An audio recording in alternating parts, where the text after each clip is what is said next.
বিড়াল এসে গেছে। নরম পরোটা একদম। আজকে পরোটাটা কে করেছে বলো? মিস্টার অরবিন্দ খাড়া। অম্বুজ, অনু, আর কি দিয়ে খাচ্ছি অনু পরোটা? বলছি জানো কেমন চিকেন, আচার, স্যালাড।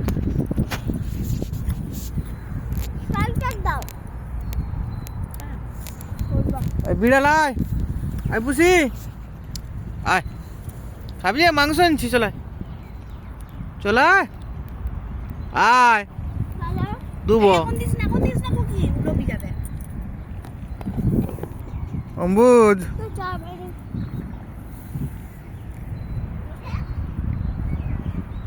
এইটুকু দিলে হবে? হাড্ডি বুড্ডি দিতে হবে, সেটা হবে। চলে আনু।